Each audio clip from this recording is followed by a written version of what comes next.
برا بن عازب رضی اللہ عنہ نے بیان کیا کہ نبی کریم صلی اللہ علیہ وسلم نے صلح حدیبیہ مشرکین کے ساتھ 3 شرائط پر کی تھی۔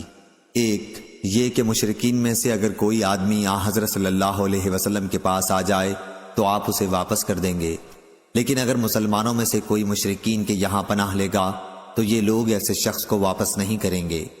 2 یہ کہ آپ آئندہ سال مکہ آ سکیں گے اور صرف 3 دن ٹھہریں گے۔ 3 یہ کہ ہتھیار، تلوار، تیر وغیرہ نیام اور ترکش میں ڈال کر ہی مکے میں داخل ہوں گے۔ چنانچہ ابو جندل رضی اللہ عنہ جو مسلمان ہو گئے تھے اور قریش نے ان کو قید کر رکھا تھا، بیڑیوں کو گھسیٹتے ہوئے آئے تو آپ نے انہیں شرائط معاہدے کے مطابق مشرکوں کو واپس کر دیا۔ امام بخاری نے کہا کہ معمل نے سفیان سے ابو جندل کا ذکر نہیں کیا ہے اور البجلبان الصلاح کے بجائے البجلب الصلاح کے لفظ نقل کیے ہیں۔ صحیح بخاری حدیث نمبر 2700۔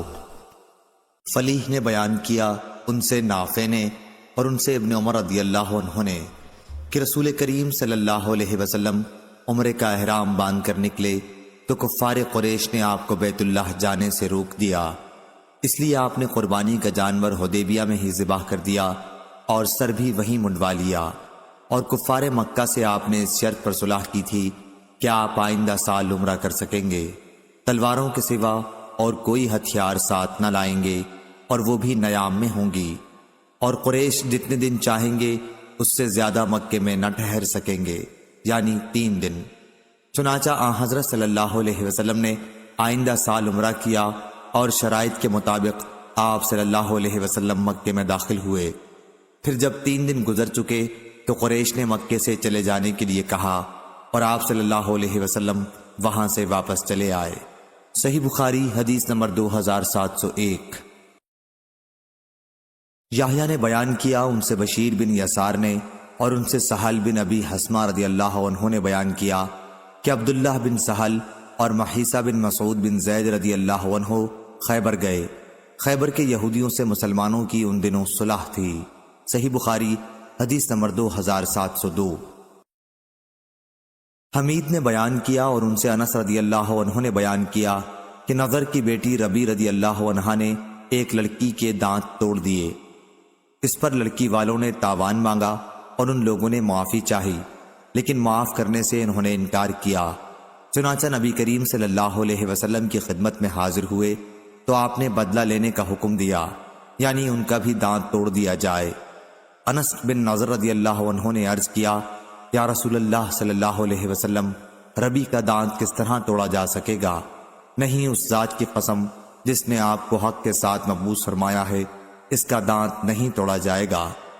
حضور صلی اللہ علیہ وسلم نے فرمایا، انس، کتاب اللہ کا فیصلہ تو بدلہ لینے قصاص ہی کا ہے۔ چنانچہ یہ لوگ راضی ہو گئے اور معاف کر دیا۔ پھر آپ نے فرمایا کہ اللہ کے کچھ بندے ایسے بھی ہیں کہ اگر وہ اللہ کی قسم کھا لیں تو اللہ تعالیٰ خود ان کی قسم پوری کرتا ہے۔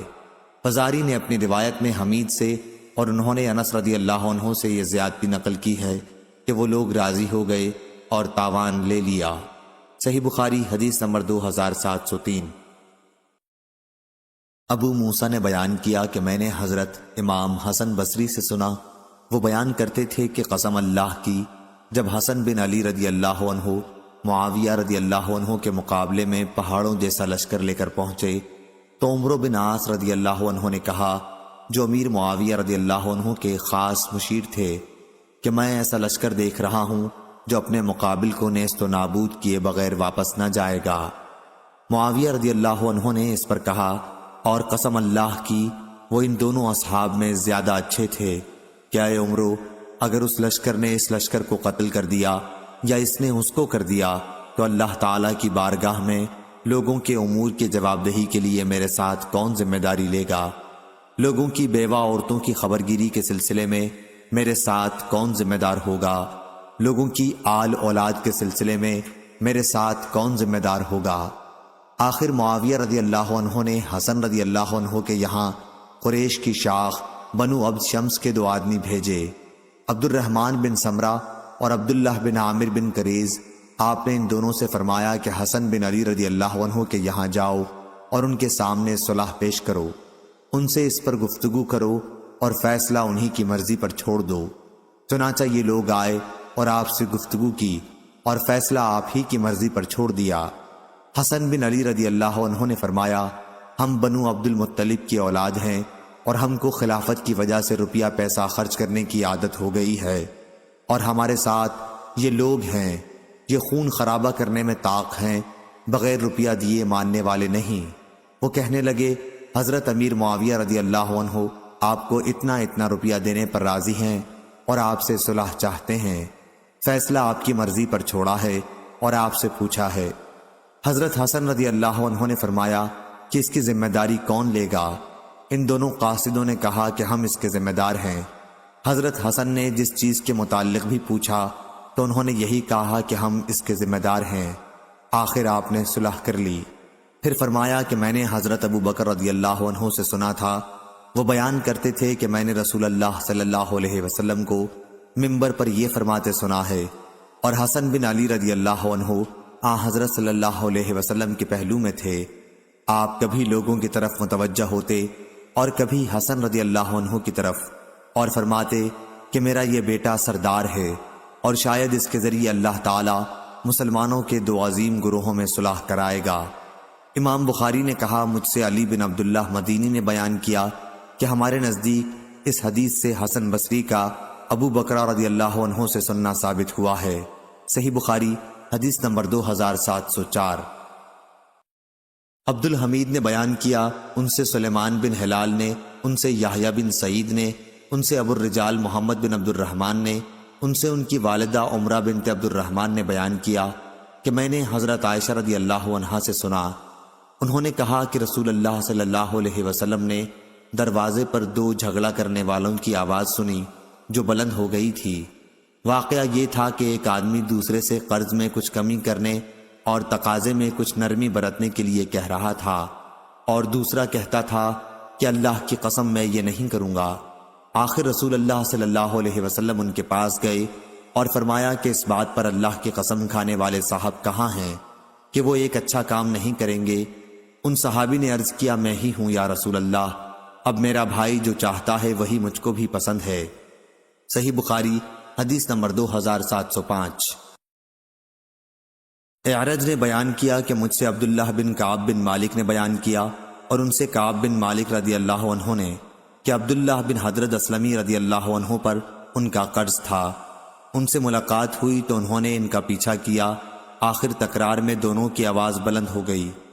نبی کریم صلی اللہ علیہ وسلم ادھر سے گزرے تو آپ نے فرمایا، اے کعب، اور اپنے ہاتھ سے اشارہ کیا جیسے آپ کہہ رہے ہوں کہ آدھا قرض کم کر دے۔ چنانچہ انہوں نے آدھا قرض چھوڑ دیا اور آدھا لیا۔ صحیح بخاری حدیث نمبر 2706۔ عبد الرزاق نے خبر دی، کہا ہم کو معمر نے خبر دی حمام سے، اور ان سے ابو ہریرہ رضی اللہ عنہ نے بیان کیا کہ رسول اللہ صلی اللہ علیہ وسلم نے فرمایا، انسان کے بدن کے 360 جوڑوں میں سے ہر جوڑ پر ہر اس دن کا صدقہ واجب ہے جس میں سورج طلوع ہوتا ہے، اور لوگوں کے درمیان انصاف کرنا بھی ایک صدقہ ہے۔ صحیح بخاری حدیث نمبر 2707۔ زبیر رضی اللہ عنہ بیان کرتے تھے کہ ان میں اور ایک انصاری صحابی میں جو بدر کی لڑائی میں بھی شریک تھے، مدینے کی پتھریلی زمین کی نالی کے باب میں جھگڑا ہوا۔ وہ اپنا مقدمہ رسول اللہ صلی اللہ علیہ وسلم کی خدمت میں لے گئے۔ دونوں حضرات اس نالے سے اپنے باغ سیراب کیا کرتے تھے۔ رسول اللہ صلی اللہ علیہ وسلم نے فرمایا، زبیر تم پہلے سیراب کر لو، پھر اپنے پڑوسی کو بھی سیراب کرنے دو۔ اس پر انصاری کو غصہ آ گیا اور کہا، یا رسول اللہ صلی اللہ علیہ وسلم، کیا اس وجہ سے کہ یہ آپ کی پھوپھی کے لڑکے ہیں؟ اس پر رسول اللہ صلی اللہ علیہ وسلم کے چہرے کا رنگ بدل گیا اور آپ نے فرمایا، اے زبیر تم سیراب کرو اور پانی کو اپنے باغ میں اتنی دیر تک آنے دو کہ دیوار تک چڑھ جائے۔ اس مرتبہ رسول اللہ صلی اللہ علیہ وسلم نے زبیر رضی اللہ عنہ کو ان کا پورا حق عطا فرمایا۔ اس سے پہلے آپ نے ایسا فیصلہ کیا تھا جس میں حضرت زبیر رضی اللہ عنہ اور انصاری صحابی دونوں کی رعایت تھی، لیکن جب انصاری نے رسول اللہ صلی اللہ علیہ وسلم کو غصہ دلایا تو آپ نے زبیر رضی اللہ عنہ کو قانون کے مطابق پورا حق عطا فرمایا۔ عروہ نے بیان کیا کہ زبیر رضی اللہ عنہ نے بیان کیا قسم اللہ کی میرا خیال ہے کہ یہ آیت اسی واقعے پر نازل ہوئی تھی۔ پس ہرگز نہیں، تیرے رب کی قسم، یہ لوگ اس وقت تک مومن نہ ہوں گے جب تک اپنے اختلافات میں آپ کے فیصلے کو دل و جان سے تسلیم نہ کر لیں۔ صحیح بخاری حدیث نمبر 2708۔ جابر بن عبداللہ رضی اللہ عنہ نے بیان کیا کہ میرے والد جب شہید ہوئے تو ان پر قرض تھا۔ میں نے ان کے قرض خواہوں کے سامنے یہ صورت رکھی کہ قرض کے بدلے میں وہ اس سال کی کھجور کے پھل لے لیں۔ انہوں نے اس سے انکار کیا کیونکہ ان کا خیال تھا کہ اس سے قرض پورا نہیں ہو سکے گا۔ میں نبی کریم صلی اللہ علیہ وسلم کی خدمت میں حاضر ہوا اور آپ سے اس کا ذکر کیا۔ آپ صلی اللہ علیہ وسلم نے فرمایا کہ جب پھل توڑ کر مربد وہ جگہ جہاں کھجور خشک کرتے تھے میں جمع کر دو تو مجھے خبر دو۔ چنانچہ میں نے آپ کو خبر دی۔ آپ صلی اللہ علیہ وسلم تشریف لائے، ساتھ ابو بکر اور عمر رضی اللہ عنہ بھی تھے۔ آپ وہاں کھجور کے ڈھیر پر بیٹھے اور اس میں برکت کی دعا فرمائی۔ پھر فرمایا کہ اب اپنے قرض خواہوں کو بلا لا اور ان کا قرض ادا کر دے۔ چنانچہ کوئی شخص ایسا باقی نہ رہا جس کا میرے باپ پر قرض رہا اور میں نے اسے ادا نہ کر دیا ہو۔ پھر بھی 13 وسق کھجور باقی بچ گئی، 7 وسق اجوا میں سے اور 6 وسق لون میں سے، یا 6 وسق اجوا میں سے اور 7 لون میں سے۔ بعد میں رسول اللہ صلی اللہ علیہ وسلم سے مغرب کے وقت جا کر ملا اور آپ سے اس کا ذکر کیا تو آپ ہنسے اور فرمایا ابو بکر اور عمر کے یہاں جا کر انہیں بھی یہ واقعہ بتا دو۔ چنانچہ میں نے انہیں بتلایا تو انہوں نے کہا کہ رسول اللہ صلی اللہ علیہ وسلم کو جو کرنا تھا آپ نے وہ کیا، ہمیں جب ہی معلوم ہو گیا تھا کہ ایسا ہی ہوگا۔ ہشام نے وہب سے اور انہوں نے جابر سے عصر کے وقت جابر رضی اللہ عنہ کی حاضری کا ذکر کیا ہے، اور انہوں نے نہ ابو بکر رضی اللہ عنہ کا ذکر کیا اور نہ ہنسنے کا۔ یہ بھی بیان کیا کہ جابر رضی اللہ عنہ نے کہا میرے والد اپنے پر 30 وسق قرض چھوڑ گئے تھے، اور ابن اسحاق نے وہب سے اور انہوں نے جابر رضی اللہ عنہ سے ظہر کی نماز کا ذکر کیا ہے۔ صحیح بخاری حدیث نمبر 2709۔ لیث نے بیان کیا کہ مجھ سے یونس نے بیان کیا، ان سے ابن شہاب نے، انہیں عبداللہ بن کعب نے خبر دی، اور انہیں کعب بن مالک رضی اللہ عنہ نے خبر دی کہ انہوں نے ابن ابی حضرت رضی اللہ عنہ سے اپنا قرض طلب کیا جو ان کے ذمہ تھا۔ یہ رسول اللہ صلی اللہ علیہ وسلم کے عہد مبارک کا واقعہ ہے۔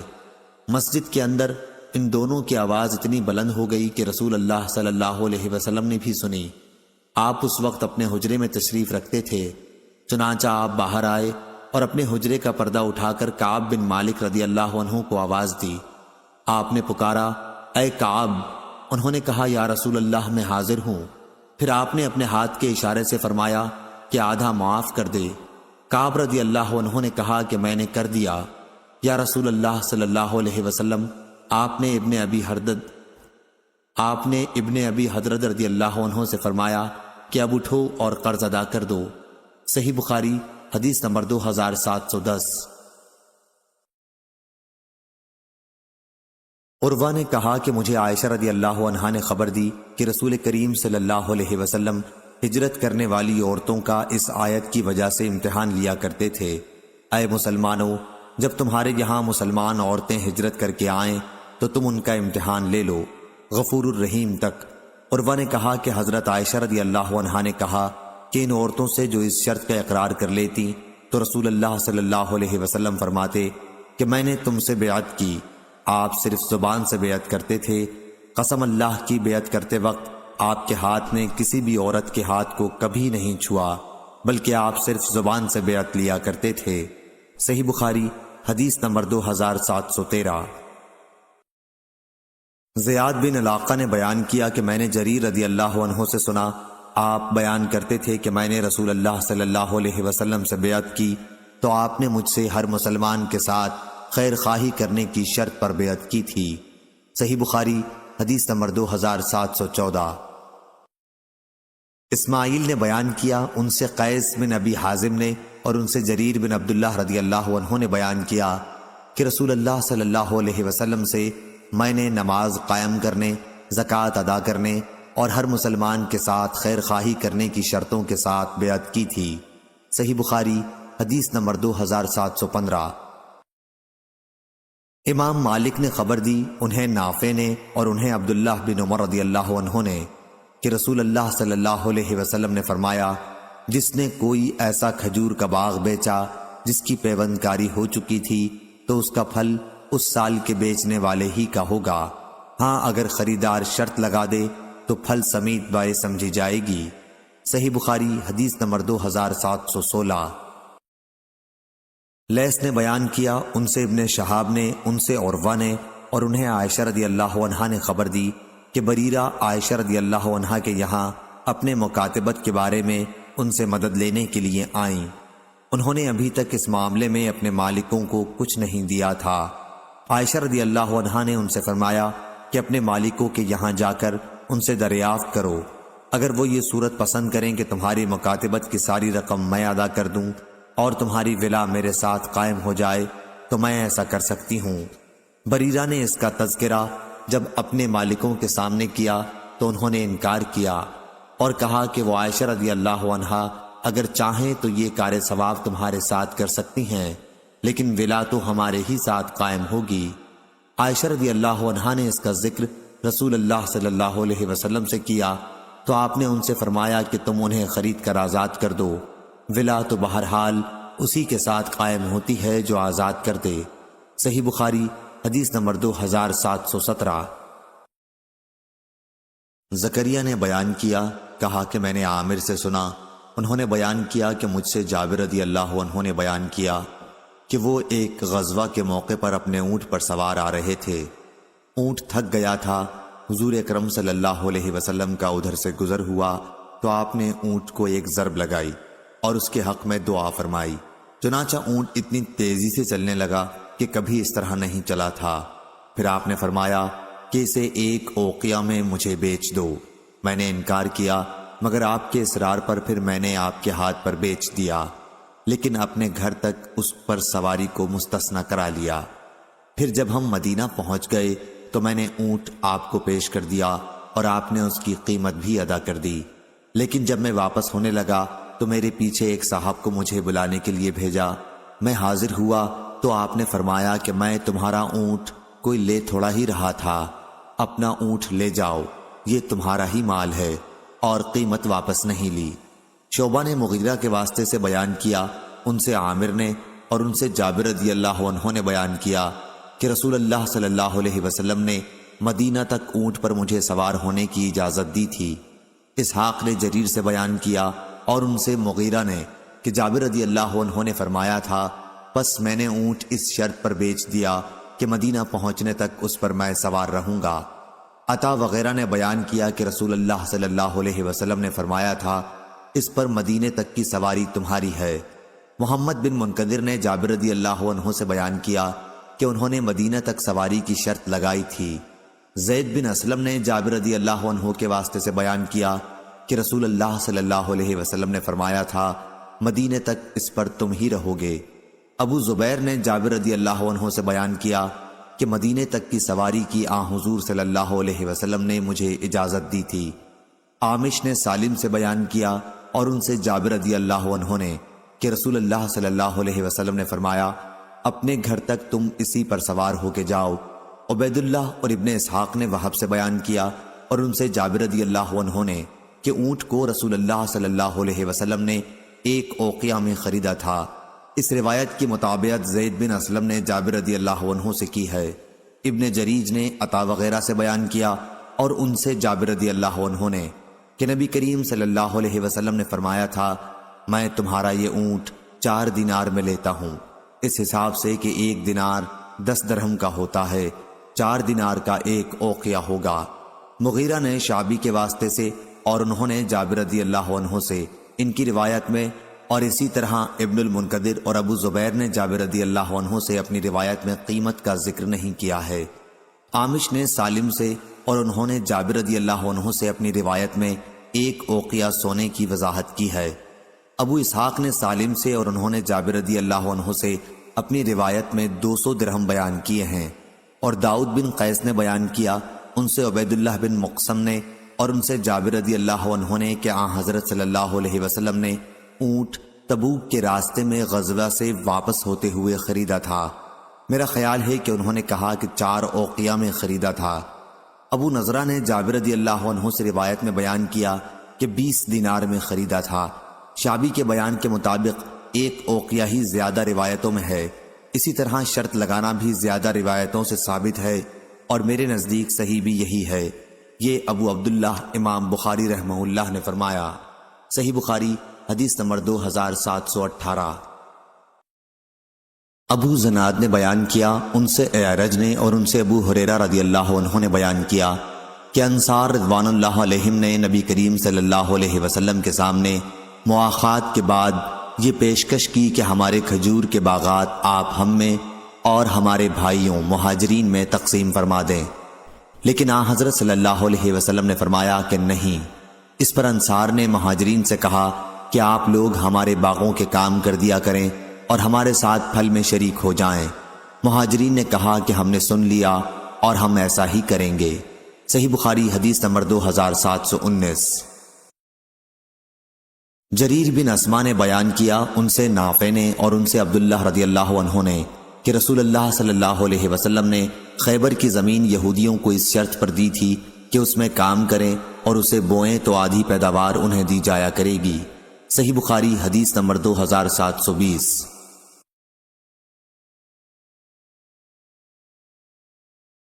یزید بن ابی حبیب نے بیان کیا، ان سے ابو الخیر نے اور ان سے عقبہ بن عامر رضی اللہ عنہ نے بیان کیا کہ رسول اللہ صلی اللہ علیہ وسلم نے فرمایا، وہ شرطیں جن کے ذریعے تم نے عورتوں کی شرمگاہوں کو حلال کیا ہے پوری کی جانے کی سب سے زیادہ مستحق ہیں۔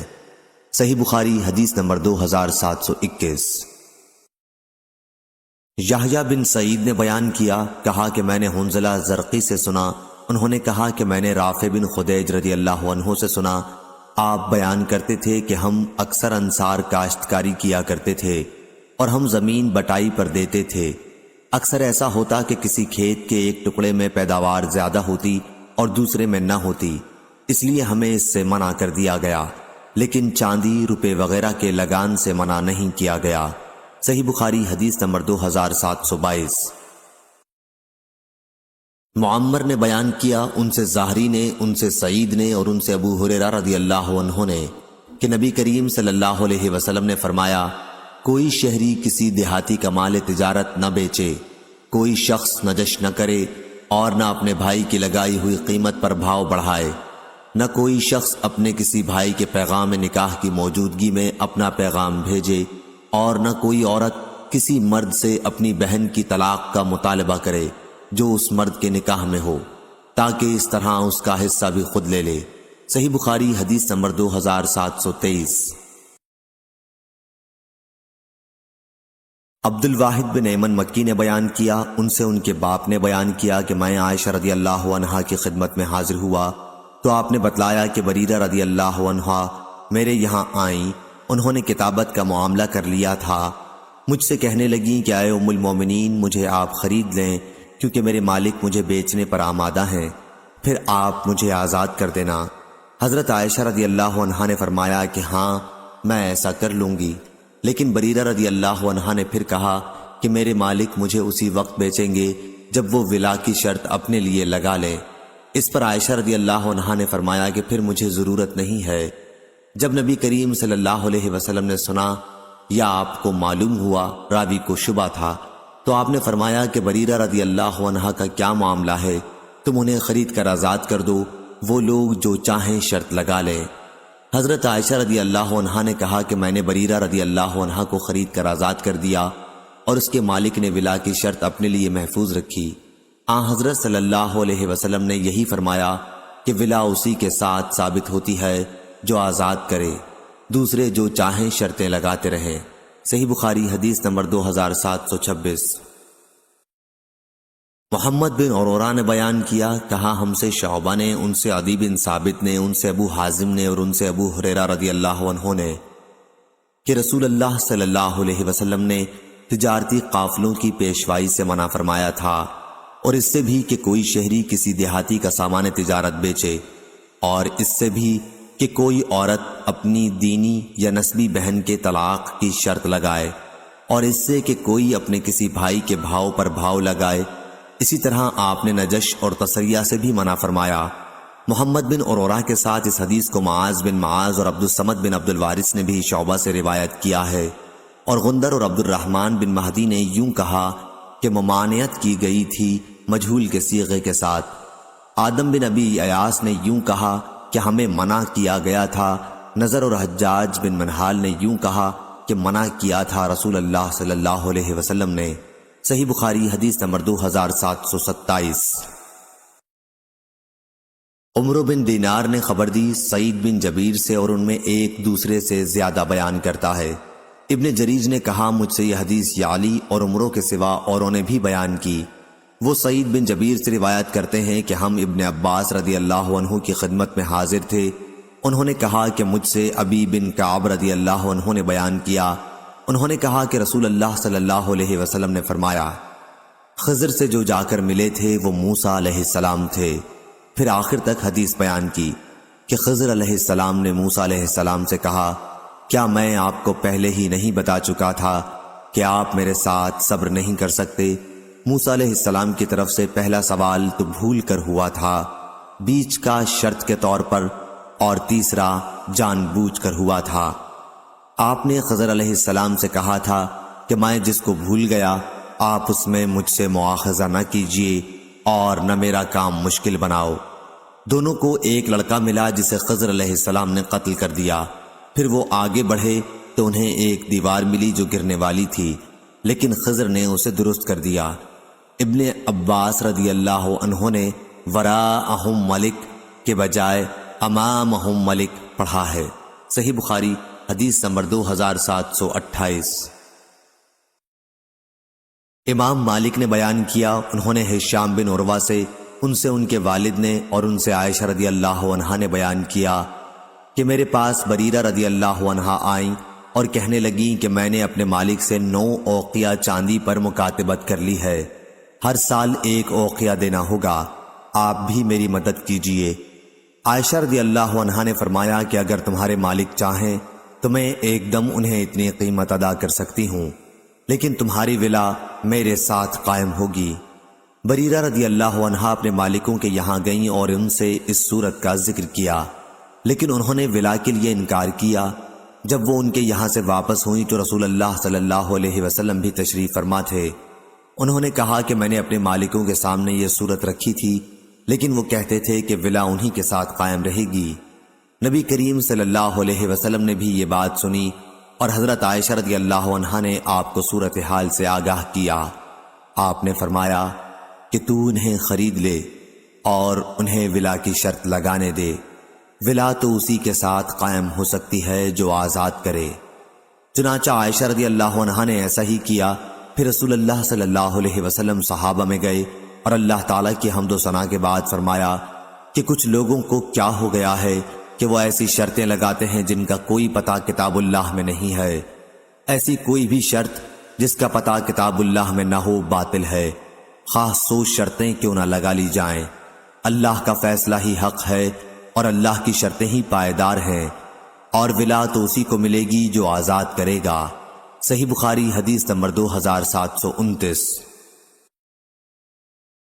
امام مالک نے خبر دی نافع سے، اور ان سے عبداللہ بن عمر رضی اللہ عنہ نے کہا کہ جب ان کے ہاتھ پاؤں خیبر والوں نے توڑ ڈالے تو عمر رضی اللہ عنہ خطبہ دینے کے لیے کھڑے ہوئے۔ آپ رضی اللہ عنہ نے فرمایا کہ رسول اللہ صلی اللہ علیہ وسلم نے جب خیبر کے یہودیوں سے ان کی جائیداد کا معاملہ کیا تھا تو آپ صلی اللہ علیہ وسلم نے فرمایا تھا کہ جب تک اللہ تعالیٰ تمہیں قائم رکھے ہم بھی قائم رکھیں گے۔ اور عبداللہ بن عمر وہاں اپنے اموال کے سلسلے میں گئے تو رات میں ان کے ساتھ مار پیٹ کا معاملہ کیا گیا، جس سے ان کے پاؤں ٹوٹ گئے۔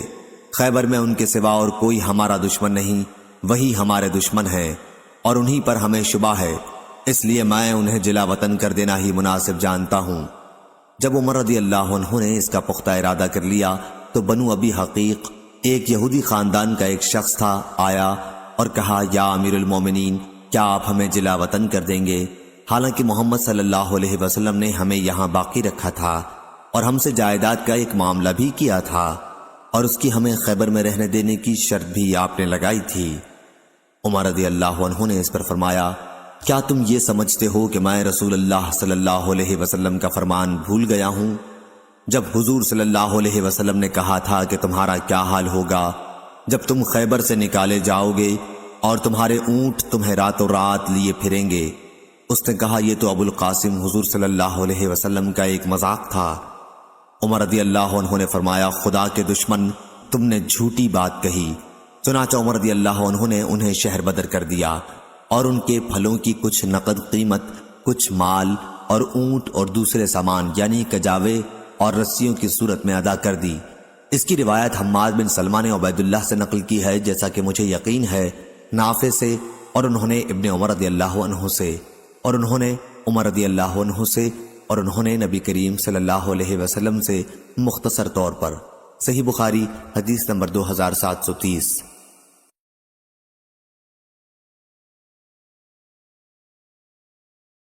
عقیل نے ظاہری سے بیان کیا، ان سے عروہ نے اور ان سے عائشہ رضی اللہ عنہا نے، کہ رسول اللہ صلی اللہ علیہ وسلم عورتوں کا جو مکے سے مسلمان ہونے کی وجہ سے ہجرت کر کے مدینہ آتی تھیں امتحان لیتے تھے۔ ظاہری نے بیان کیا کہ ہم تک یہ روایت پہنچی ہے کہ جب اللہ تعالیٰ نے یہ آیت نازل فرمائی کہ مسلمان وہ سب کچھ ان مشرکوں کو واپس کر دیں جو انہوں نے اپنی ان بیویوں پر خرچ کیا ہو جو اب مسلمان ہو کر ہجرت کر کے آئی ہیں، اور مسلمانوں کو حکم دیا کہ کافر عورتوں کو اپنے نکاح میں نہ رکھیں، تو عمر رضی اللہ عنہ نے اپنی 2 بیویوں قریبہ بنت ابی امیہ اور ایک جرول خزائی کی لڑکی کو طلاق دے دی۔ بعد میں قریبہ سے معاویہ رضی اللہ عنہ نے شادی کر لی تھی، کیونکہ اس وقت معاویہ مسلمان نہیں ہوئے تھے، اور دوسری بیوی سے ابو جہم نے شادی کر لی تھی، لیکن جب کفار نے مسلمانوں کے ان اخراجات کو ادا کرنے سے انکار کیا جو انہوں نے اپنی کافرہ بیویوں پر کیے تھے، تو اللہ تعالیٰ نے یہ آیت نازل فرمائی، اور تمہاری بیویوں میں سے کوئی کافروں کے یہاں چلی گئی تو وہ معاوضہ تم خود ہی لے لو۔ یہ وہ معاوضہ تھا جو مسلمان کفار میں سے اس شخص کو دیتے جس کی بیوی ہجرت کر کے مسلمان ہونے کے بعد کسی مسلمان کے نکاح میں آ گئی ہو۔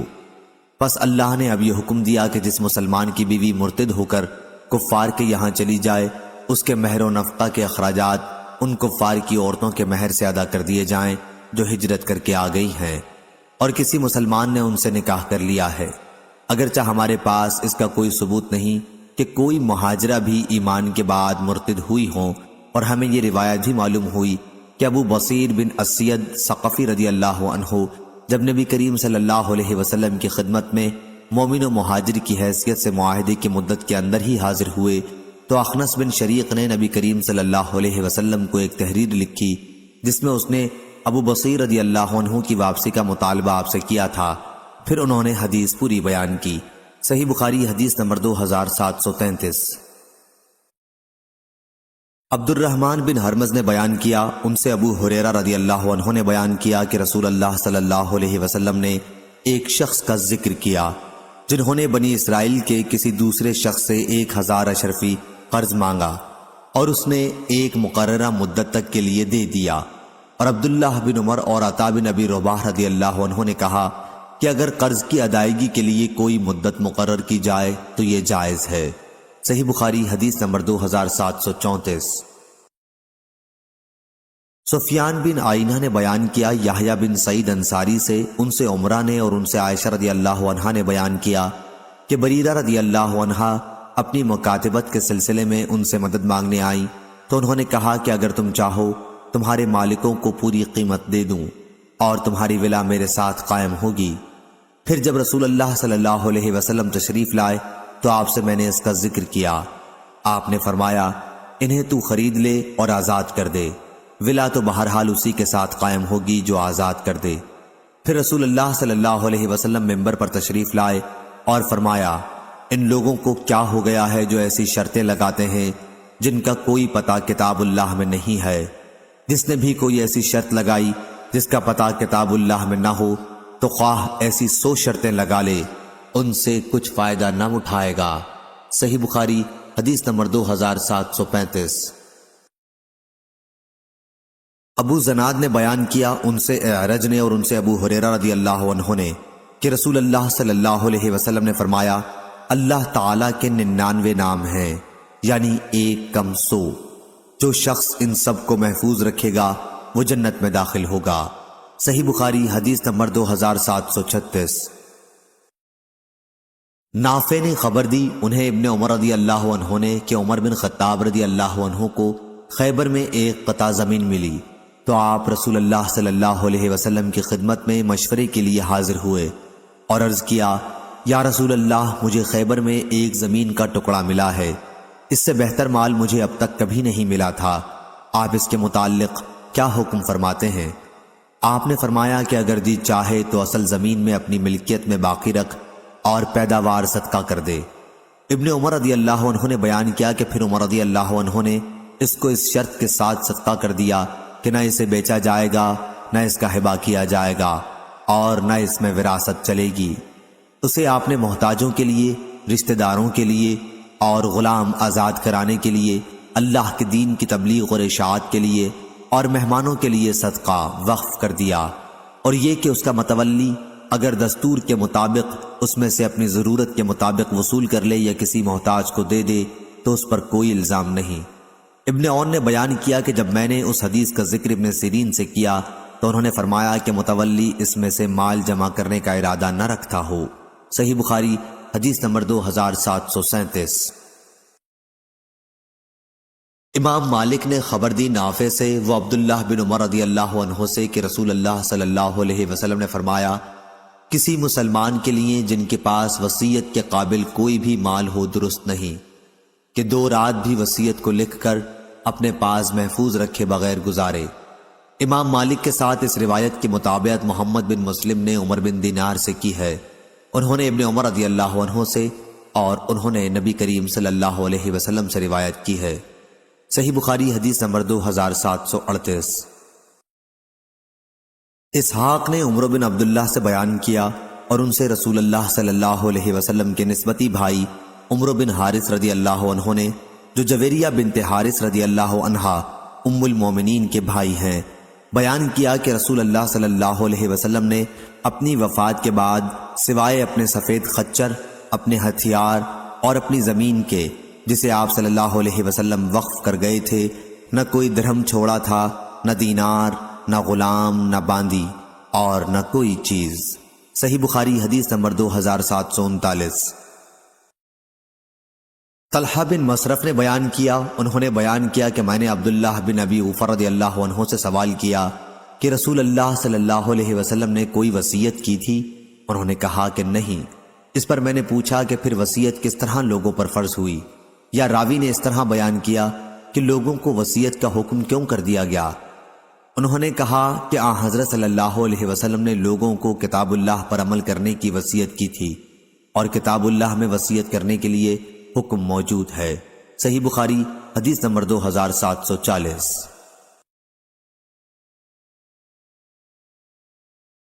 اسماعیل بن علیہ نے خبر دی عبداللہ بن عون سے، انہیں ابراہیم نخعی نے ان سے اسود بن یزید نے بیان کیا کہ عائشہ رضی اللہ عنہا کے یہاں کچھ لوگوں نے ذکر کیا کہ علی کرم اللہ وجہ نبی کریم صلی اللہ علیہ وسلم کے وصی تھے، تو آپ نے کہا کہ کب انہیں وصی بنایا؟ میں تو آپ کے وصال کے وقت سر مبارک اپنے سینے پر، یا انہوں نے بجائے سینے کے کہا کہ اپنی گود میں رکھے ہوئے تھی۔ پھر آپ نے پانی کا تشت منگوایا تھا کہ اتنے میں سر مبارک میری گود میں جھک گیا اور میں سمجھ نہ سکی کہ آپ کی وفات ہو چکی ہے، تو آپ نے علی کو وصی کب بنایا؟ صحیح بخاری حدیث نمبر 2741۔ سعد بن ابی وقاص رضی اللہ عنہ نے بیان کیا کہ نبی کریم صلی اللہ علیہ وسلم حجۃ الوداع میں میری عیادت کو تشریف لائے۔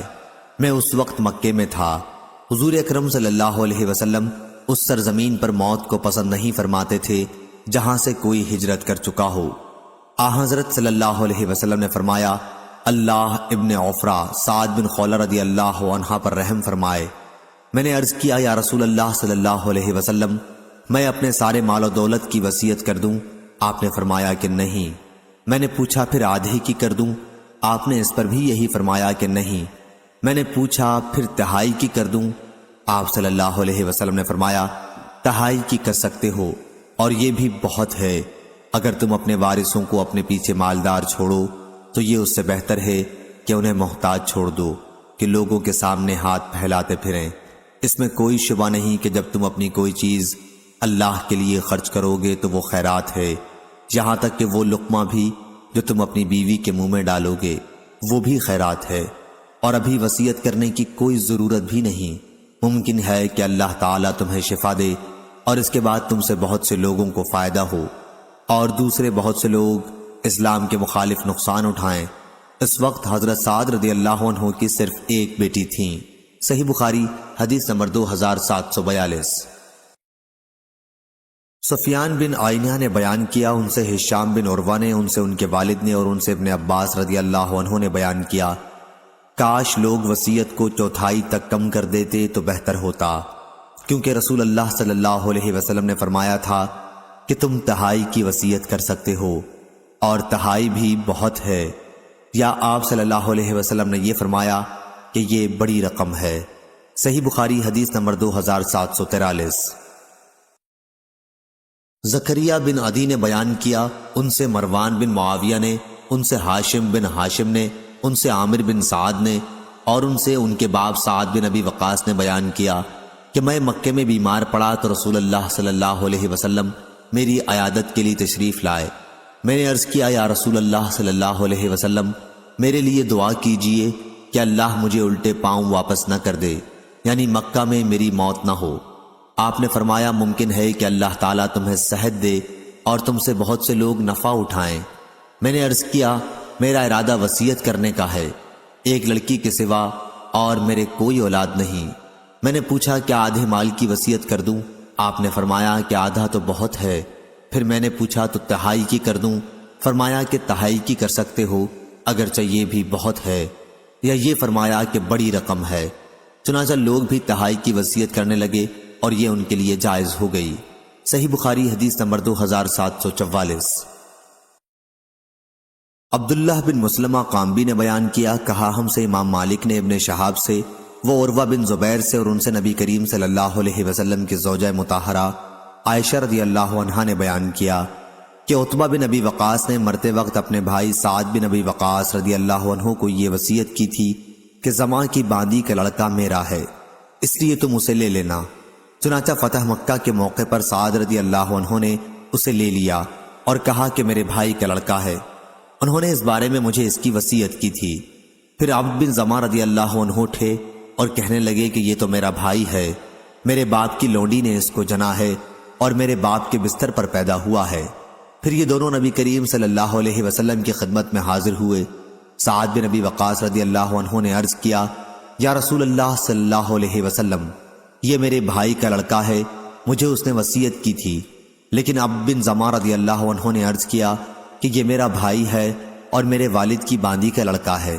نبی کریم صلی اللہ علیہ وسلم نے فیصلہ یہ فرمایا کہ لڑکا تمہارا ہی ہے عبد بن زماں، بچہ فراش کے تحت ہوتا ہے اور زانی کے حصے میں پتھر ہیں۔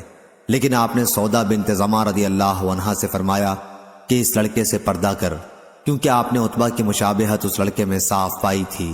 چنانچہ اس کے بعد اس لڑکے نے سودا رضی اللہ عنہا کو کبھی نہ دیکھا تاکہ آپ اللہ تعالیٰ سے جا ملی۔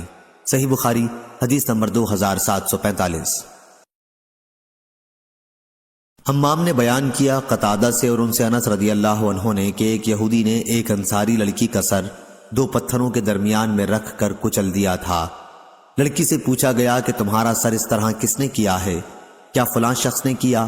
فلاں نے کیا؟ آخر یہودی کا بھی نام لیا گیا جس نے اس کا سر کچل دیا تھا، تو لڑکی نے سر کے اشارے سے ہاں میں جواب دیا۔ پھر وہ یہودی بلایا گیا اور آخر اس نے بھی اقرار کر لیا، اور نبی کریم صلی اللہ علیہ وسلم کے حکم سے اس کا بھی پتھر سے سر کچل دیا گیا۔ صحیح بخاری حدیث نمبر 2746۔ محمد بن یوسف فریابی نے بیان کیا ورقہ سے، انہوں نے ابن ابی نجیح سے، ان سے عطا نے اور ان سے ابن عباس رضی اللہ عنہ نے بیان کیا کہ شروع اسلام میں میراث کا مال اولاد کو ملتا تھا اور والدین کے لیے وصیت ضروری تھی، لیکن اللہ تعالیٰ نے جس طرح چاہا اس حکم کو منسوخ کر دیا۔ پھر لڑکے کا حصہ دو لڑکیوں کے برابر قرار دیا اور والدین میں سے ہر ایک کا چھٹا حصہ اور بیوی کا، اولاد کی موجودگی میں 8واں حصہ اور اولاد کے نہ ہونے کی صورت میں چوتھا حصہ قرار دیا۔ اسی طرح شوہر کا اولاد نہ ہونے کی صورت میں آدھا اور اولاد ہونے کی صورت میں چوتھائی حصہ قرار دیا۔ صحیح بخاری حدیث نمبر 2747۔ ابو اسامہ نے بیان کیا سفیان سوری سے، وہ عمارہ سے، ان سے ابو ذرا نے اور ان سے ابو ہریرہ رضی اللہ عنہ نے بیان کیا کہ ایک صحابی نے رسول اللہ صلی اللہ علیہ وسلم سے پوچھا، یا رسول اللہ صلی اللہ علیہ وسلم، کون سا صدقہ افضل ہے؟ فرمایا، یہ کہ صدقہ تندرستی کی حالت میں کر کہ تجھ کو اس مال کو باقی رکھنے کی خواہش بھی ہو جس سے کچھ سرمایہ جمع ہو جانے کی تمہیں امید ہو، اور اسے خرچ کرنے کی صورت میں محتاجی کا ڈر ہو، اور اس میں تاخیر نہ کر کہ جب روح حلق تک پہنچ جائے تو کہنے بیٹھ جائے کہ اتنا مال فلاں کے لیے، فلانے کو اتنا دینا، اب تو فلانے کا ہو ہی گیا تو دنیا سے چلا۔ صحیح بخاری حدیث نمبر 2748۔ سلیمان بن داؤد ابی ربیع نے بیان کیا، انہوں نے کہا ہم سے اسماعیل بن جعفر نے، انہوں نے کہا ہم سے نافع بن مالک بن ابی عامر ابو سہیل نے، انہوں نے اپنے باپ سے، انہوں نے ابو ہریرہ رضی اللہ عنہ سے، انہوں نے حضرت صلی اللہ علیہ وسلم سے، آپ نے فرمایا، منافق کی 3 نشانیاں ہیں، جب بات کہے تو جھوٹ کہے، اور جب اس کے پاس امانت رکھیں تو خیانت کرے، اور جب وعدہ کرے تو خلاف کرے۔ صحیح بخاری حدیث نمبر 2749۔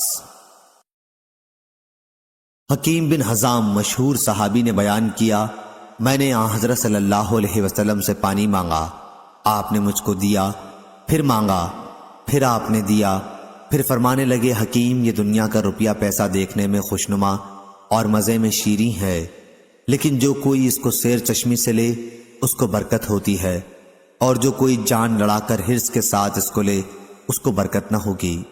اس کی مثال ایسی ہے جو کماتا ہے لیکن سیر نہیں ہوتا، اور اوپر والا دینے والا ہاتھ نیچے والے لینے والے ہاتھ سے بہتر ہے۔ حکیم نے عرض کیا، یا رسول اللہ صلی اللہ علیہ وسلم، قسم اس کی جس نے آپ کو سچا پیغمبر کر کے بھیجا، میں تو آج سے آپ کے بعد کسی سے کوئی چیز کبھی نہیں لینے کا، مرنے تک۔ پھر حکیم کا یہ حال رہا کہ ابو بکر صدیق رضی اللہ عنہ ان کا سالانہ وظیفہ دینے کے لیے ان کو بلاتے، وہ اس کے لینے سے انکار کرتے۔ پھر حضرت عمر رضی اللہ عنہ نے بھی اپنی خلافت میں ان کو بلایا ان کا وظیفہ دینے کے لیے، لیکن انہوں نے انکار کیا۔ حضرت عمر کہنے لگے، مسلمانوں تم گواہ رہنا، حکیم کو اس کا حق جو لوٹ کے مال میں اللہ نے رکھا ہے دیتا ہوں، وہ نہیں لیتا۔ غرض حکیم نے حضرت صلی اللہ علیہ وسلم کے بعد پھر کسی شخص سے کوئی چیز قبول نہیں کی، اپنا وظیفہ بھی بیت المال میں سے نہ لیا، یہاں تک کہ ان کی وفات ہو گئی، اللہ ان پر رحم کرے۔ صحیح بخاری حدیث نمبر 2750۔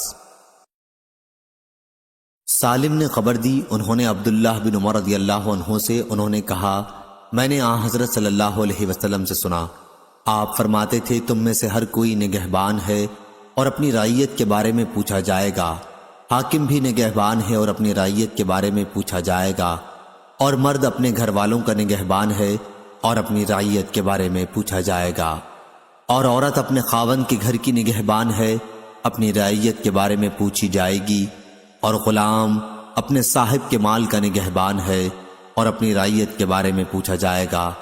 ابن عمر رضی اللہ عنہ نے کہا، میں سمجھتا ہوں آپ نے یہ بھی فرمایا کہ مرد اپنے باپ کے مال کا نگہبان ہے اور اپنی رعیت کے بارے میں پوچھا جائے گا۔ صحیح بخاری حدیث نمبر 2751۔ امام مالک نے خبر دی، انہوں نے اسحاق بن عبداللہ بن ابی طلحہ سے، انہوں نے انس رضی اللہ عنہ سے سنا، انہوں نے کہا حضرت صلی اللہ علیہ وسلم نے ابو طلحہ سے فرمایا، جب انہوں نے اپنا باغ بیرحا اللہ کی راہ میں دینا چاہا، میں مناسب سمجھتا ہوں تو یہ باغ اپنے عزیزوں کو دے دے۔ ابو طلحہ نے کہا، بہت خوب، ایسا ہی کروں گا۔ پھر ابو طلحہ نے وہ باغ اپنے عزیزوں اور چچا کے بیٹوں میں تقسیم کر دیا۔ اور ابن عباس رضی اللہ عنہ نے کہا، جب سورہ شعراء کی یہ آیت اتری اور اپنے قریب کے ناتے والوں کو خدا کے عذاب سے ڈرا تو حضرت صلی اللہ علیہ وسلم قریش کے خاندانوں بنی فہر بن عدی کو پکارنے لگے، ان کو ڈرایا، اور ابو ہریرہ رضی اللہ عنہ نے کہا، جب یہ آیت اتری وَأَنذِرْ عَشِيرَتَكَ الْأَقْرَبِينَ، حضرت صلی اللہ علیہ وسلم نے فرمایا، اے قریش کے لوگو اللہ سے ڈرو۔ صحیح بخاری حدیث نمبر 2752۔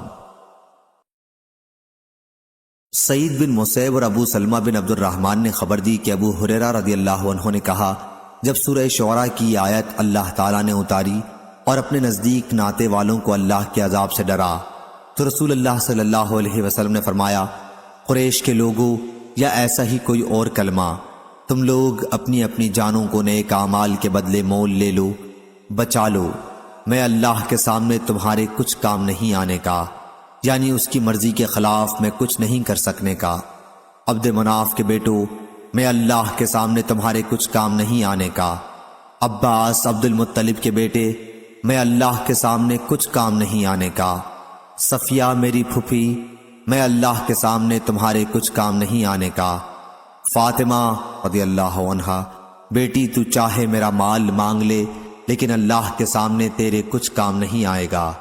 ابو الیمان کے ساتھ حدیث کو اسبغ نے بھی عبداللہ بن وہب سے، انہوں نے یونس سے، انہوں نے ابن شہاب سے روایت کیا۔ صحیح بخاری حدیث نمبر 2753۔ ابو ایوانہ نے بیان کیا، ان سے قتادہ نے اور ان سے انس رضی اللہ عنہ نے، کہ نبی کریم صلی اللہ علیہ وسلم نے دیکھا کہ ایک شخص قربانی کا اونٹ ہانک کے لیے جا رہا ہے۔ حضرت صلی اللہ علیہ وسلم نے اس سے فرمایا کہ اس پر سوار ہو جا۔ اس صاحب نے کہا کہ یا رسول اللہ، یہ قربانی کا اونٹ ہے۔ آپ نے تیسری یا چوتھی بار فرمایا، افسوس، سوار بھی ہو جا، یا آپ نے ویلکا کے بجائے ویہکا فرمایا، جس کے معنی بھی وہی ہیں۔ صحیح بخاری حدیث نمبر 2754۔ امام مالک نے بیان کیا، ان سے ابو زناد نے، ان سے اعرج نے اور ان سے ابو ہریرہ رضی اللہ عنہ نے، کہ رسول اللہ صلی اللہ علیہ وسلم نے دیکھا کہ ایک صاحب قربانی کا اونٹ ہانکے لیے جا رہے ہیں۔ آپ نے فرمایا کہ اس پر سوار ہو جا، لیکن انہوں نے معذرت کی کہ یا رسول اللہ صلی اللہ علیہ وسلم، یہ تو قربانی کا ہے۔ آپ صلی اللہ علیہ وسلم نے پھر فرمایا کہ سوار بھی ہو جا۔ افسوس، یہ کلمہ آپ صلی اللہ علیہ وسلم نے تیسری یا چوتھی مرتبہ فرمایا تھا۔ صحیح بخاری حدیث نمبر 2755۔ ابن جریج نے خبر دی، کہا کہ مجھے یعلی بن مسلم نے خبر دی، انہوں نے اکرمہ سے سنا، وہ بیان کرتے تھے کہ ہمیں ابن عباس رضی اللہ عنہ نے خبر دی کہ سعد بن عبادہ رضی اللہ عنہ کی ماں عمرہ بنت مسعود کا انتقال ہوا اور وہ ان کی خدمت میں موجود نہیں تھے۔ انہوں نے آ کر رسول اللہ صلی اللہ علیہ وسلم سے پوچھا، یا رسول اللہ صلی اللہ علیہ وسلم، میری والدہ کا جب انتقال ہوا تو میں ان کی خدمت میں حاضر نہیں تھا، کیا اگر میں کوئی چیز صدقہ کروں تو اس سے انہیں فائدہ پہنچ سکتا ہے؟ آپ صلی اللہ علیہ وسلم نے اس بات میں جواب دیا تو انہوں نے کہا کہ میں آپ کو گواہ بناتا ہوں کہ میرا مخراف نامی باغ ان کی طرف سے صدقہ ہے۔ صحیح بخاری حدیث نمبر 2756۔ عبد الرحمن بن عبداللہ بن کعب نے خبر دی اور ان سے عبداللہ بن کعب نے بیان کیا کہ میں نے کعب بن مالک رضی اللہ عنہ سے سنا، وہ بیان کرتے تھے کہ میں نے عرض کیا، یا رسول اللہ، میری توبہ غزوہ تبوک میں نہ جانے کی قبول ہونے کا شکرانہ یہ ہے کہ میں اپنا مال اللہ اور اس کے رسول صلی اللہ علیہ وسلم کے راستے میں دے دوں۔ آپ نے فرمایا کہ اگر اپنے مال کا ایک حصہ اپنے پاس ہی باقی رکھو تو تمہارے حق میں یہ بہتر ہے۔ میں نے عرض کیا کہ پھر میں اپنا خیبر کا حصہ اپنے پاس محفوظ رکھتا ہوں۔ صحیح بخاری حدیث نمبر 2757۔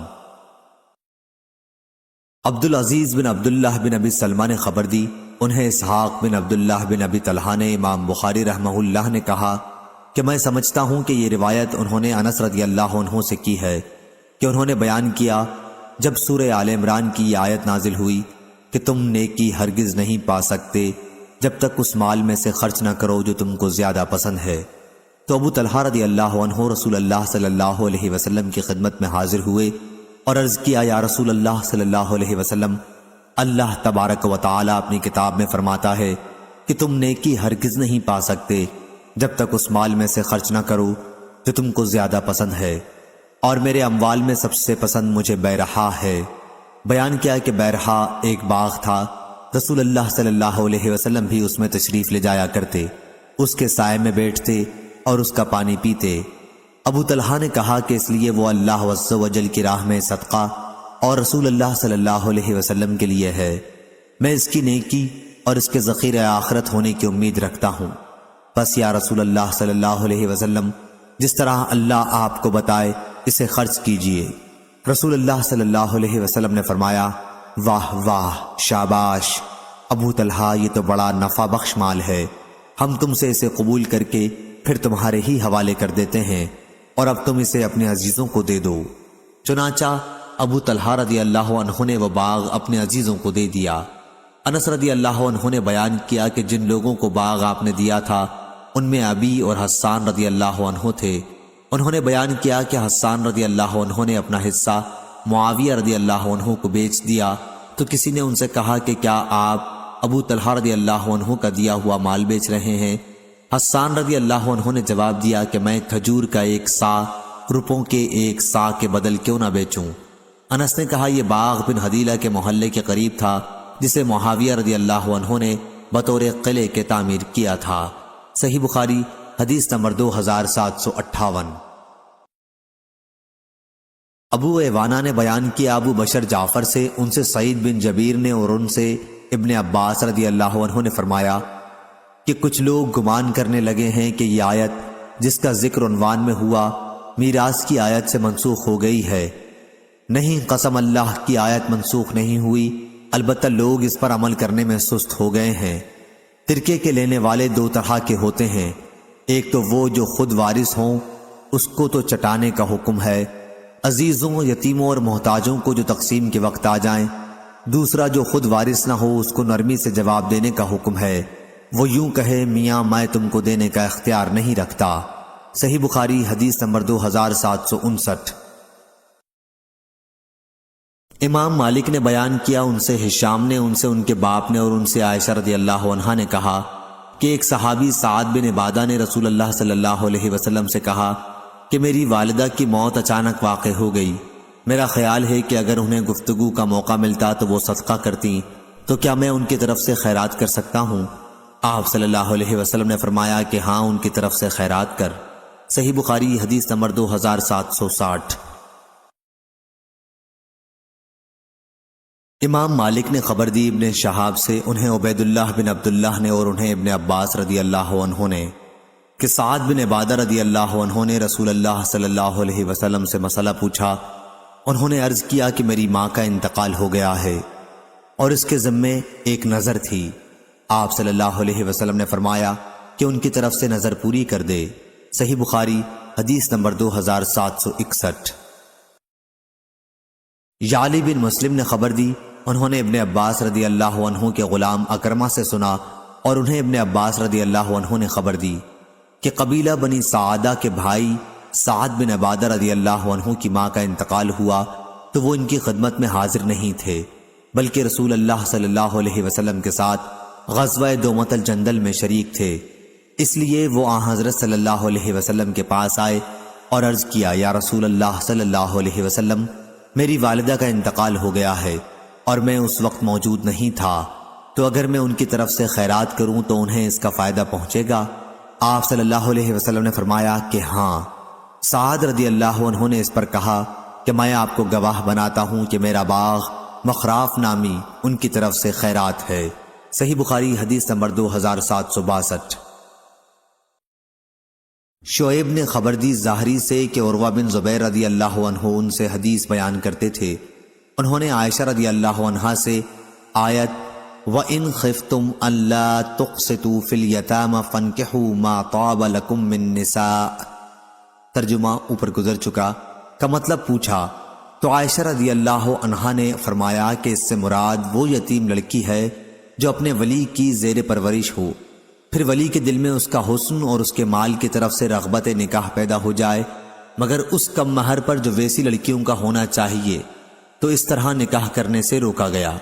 لیکن یہ کہ ولی ان کے ساتھ پورے مہر کی ادائیگی میں انصاف سے کام لیں تو نکاح کر سکتے ہیں، اور انہیں لڑکیوں کے سوا دوسری عورتوں سے نکاح کرنے کا حکم دیا گیا۔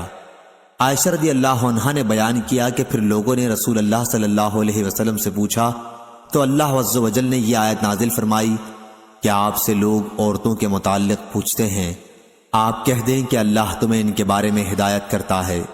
حضرت عائشہ رضی اللہ عنہا نے کہا کہ پھر اللہ تعالیٰ نے اس آیت میں بیان کر دیا کہ یتیم لڑکی اگر جمال اور مال والی ہو اور ان کے ولی ان سے نکاح کرنے کے خواہش مند ہوں، لیکن پورا مہر دینے میں ان کے خاندان کے طریقوں کی پابندی نہ کر سکیں تو وہ ان سے نکاح مت کریں، جبکہ مال اور حسن کی کمی کی وجہ سے ان کی طرف انہیں کوئی رغبت نہ ہوتی ہو تو انہیں وہ چھوڑ دیتے، اور ان کے سوا کسی دوسری عورت کو تلاش کرتے۔ راوی نے کہا جس طرح ایسے لوگ رغبت نہ ہونے کی صورت میں ان یتیم لڑکیوں کو چھوڑ دیتے، اسی طرح ان کے لیے یہ بھی جائز نہیں کہ جب ان لڑکیوں کی طرف انہیں رغبت ہو تو ان کے پورے مہر کے معاملے میں اور ان کے حقوق ادا کرنے میں انصاف سے کام لیے بغیر ان سے نکاح کریں۔ صحیح بخاری حدیث نمبر 2763۔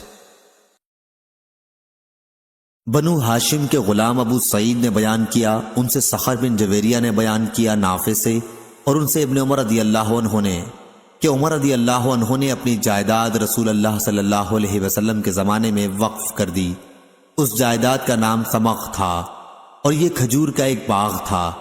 عمر رضی اللہ عنہ نے عرض کیا، یا رسول اللہ صلی اللہ علیہ وسلم، مجھے ایک جائیداد ملی ہے اور میرے خیال میں نہایت عمدہ ہے، اس لیے میں نے چاہا کہ اسے صدقہ کر دوں۔ تو نبی کریم صلی اللہ علیہ وسلم نے فرمایا کہ اصل مال کو صدقہ کر کے نہ بیچا جا سکے، نہ ہبہ کیا جا سکے، اور نہ اس کا کوئی وارث بن سکے، صرف اس کا پھل اللہ کی راہ میں صرف ہو۔ چنانچہ عمر رضی اللہ عنہ نے اسے صدقہ کر دیا۔ ان کا یہ صدقہ غازیوں کے لیے، غلام آزاد کرانے کے لیے، محتاجوں اور کمزوروں کے لیے، مسافروں کے لیے اور رشتہ داروں کے لیے تھا، اور یہ کہ اس کے نگران کے لیے اس میں کوئی مضائقہ نہیں ہوگا کہ وہ دستور کے موافق اس میں سے کھائے یا اپنے کسی دوست کو کھلائے، بشرطے کہ اس میں سے مال جمع کرنے کا ارادہ نہ رکھتا ہو۔ صحیح بخاری حدیث نمبر 2764۔ ابو اسامہ نے بیان کیا ہشام سے ان کے والد نے اور ان سے عائشہ رضی اللہ عنہا نے قرآن مجید کی آیت، اور جو شخص مالدار ہو وہ اپنے کو یتیم کے مال سے بالکل روکے رکھے، البتہ جو شخص نادار ہو تو وہ دستور کے مطابق کھا سکتا ہے، کے بارے میں فرمایا کہ یتیموں کے ولیوں کے بارے میں نازل ہوئی کہ یتیم کے مال میں سے اگر ولی نادار ہو تو دستور کے مطابق اس کے مال میں سے لے سکتا ہے۔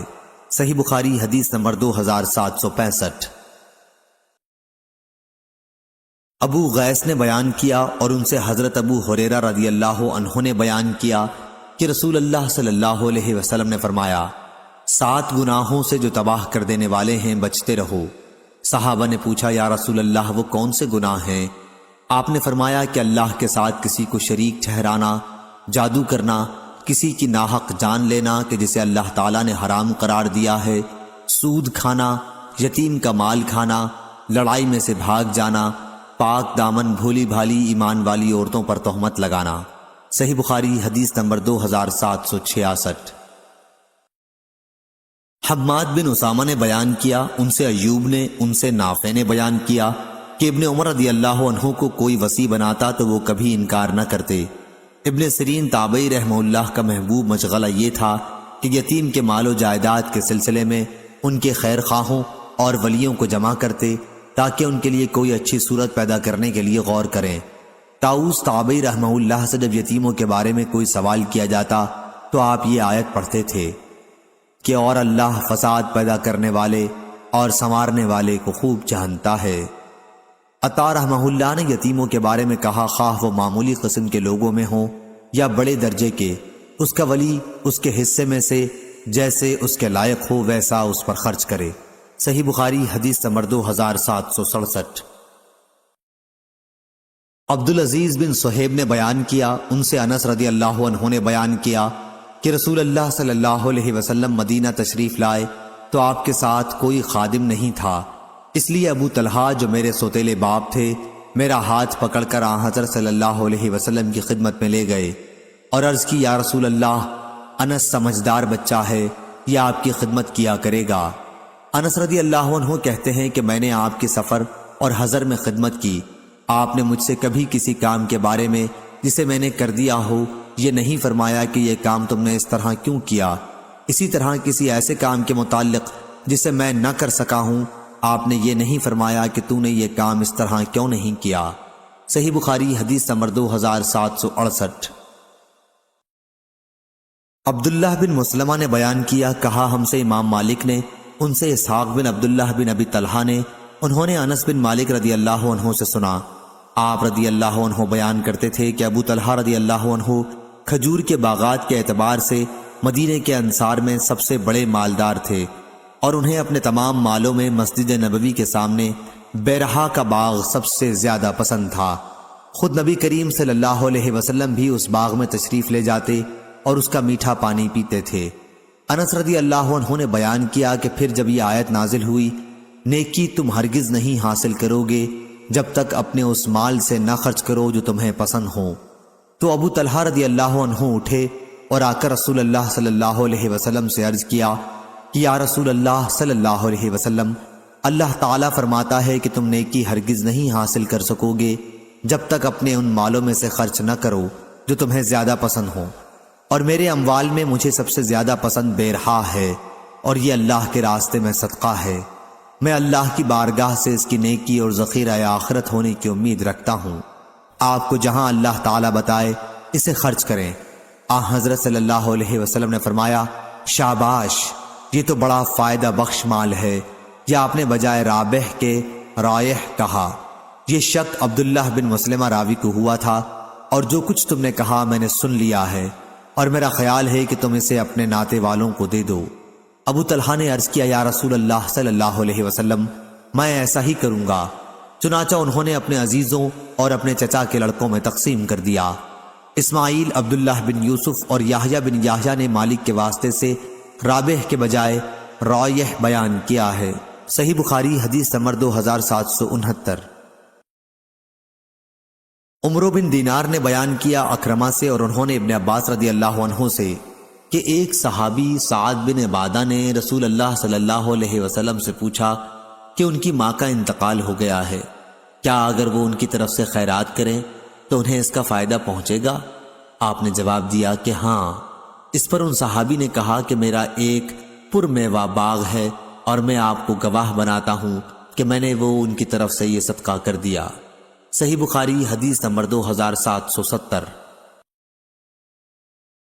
عبد الوارث نے بیان کیا، ان سے ابو طیاح یزید بن حمید نے، اور ان سے انس رضی اللہ عنہ نے، انہوں نے کہا حضرت صلی اللہ علیہ وسلم نے مدینے میں مسجد بنانے کا حکم دیا، اور بنی نجار سے فرمایا تم اپنے اس باغ کا مجھ سے مول کر لو۔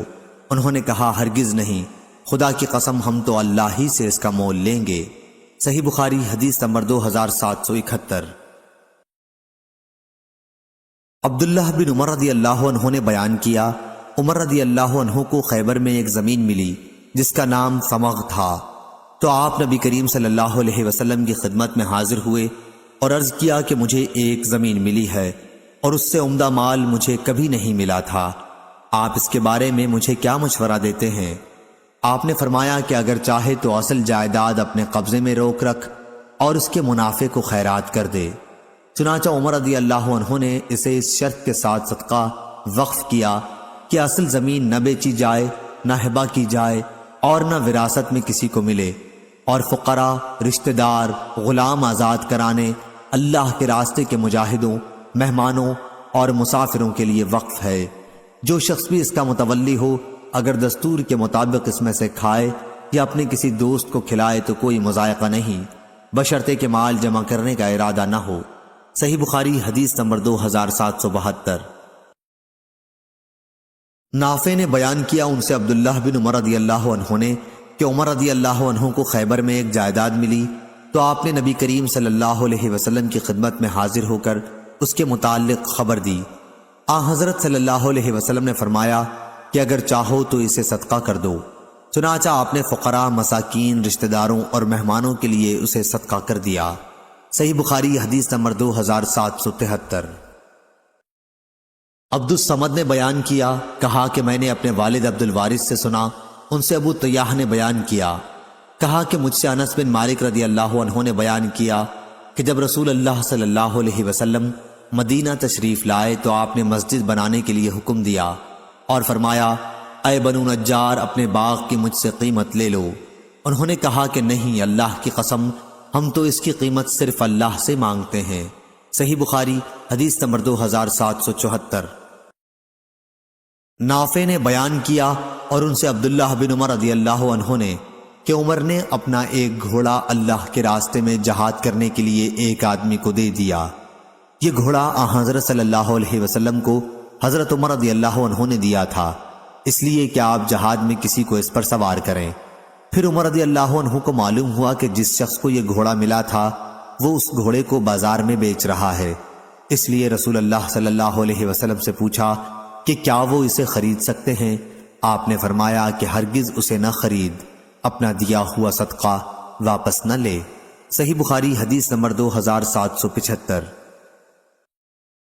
امام مالک نے خبر دی، انہیں ابو زناد نے، انہیں اعرج نے اور انہیں ابو ہریرہ رضی اللہ عنہ نے کہ رسول اللہ صلی اللہ علیہ وسلم نے فرمایا، جو آدمی میرے وارث ہیں وہ روپیہ اشرفی اگر میں چھوڑ جاؤں تو وہ تقسیم نہ کریں، وہ میری بیویوں کا خرچ اور جائیداد کا اہتمام کرنے والے کا خرچ نکالنے کے بعد صدقہ ہے۔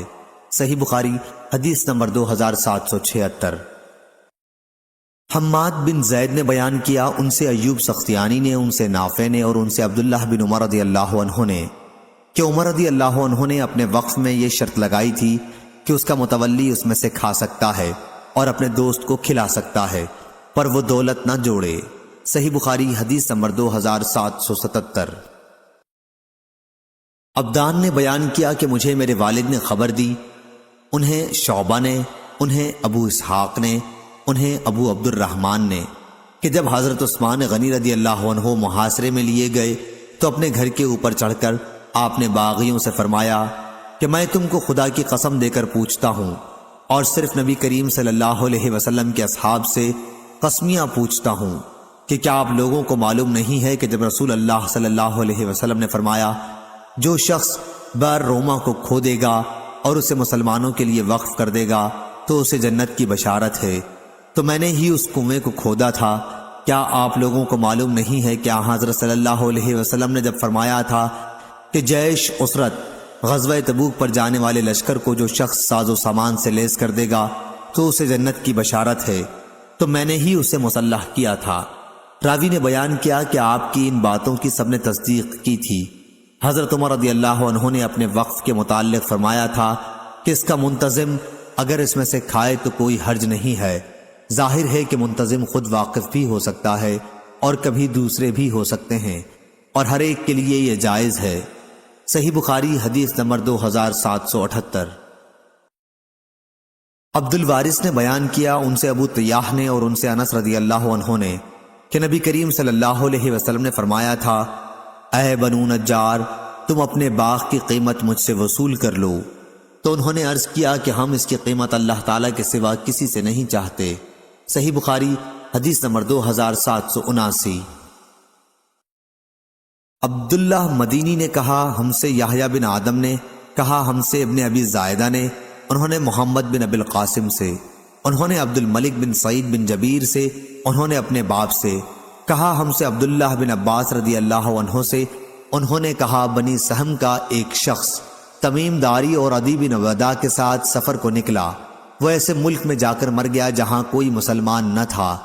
یہ دونوں شخص اس کا متروکہ مال لے کر مدینہ واپس آئے، اس کے اسباب میں چاندی کا ایک گلاس گم تھا۔ حضرت صلی اللہ علیہ وسلم نے ان دونوں کو قسم کھانے کا حکم فرمایا، انہوں نے قسم کھا لی۔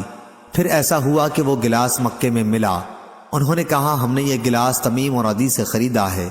اس وقت میت کے دو عزیز عمرو بن عاص اور مطلب کھڑے ہوئے اور انہوں نے قسم کھائی کہ یہ ہماری گواہی تمیم اور عدی کی گواہی سے زیادہ معتبر ہے، یہ گلاس میت ہی کا ہے۔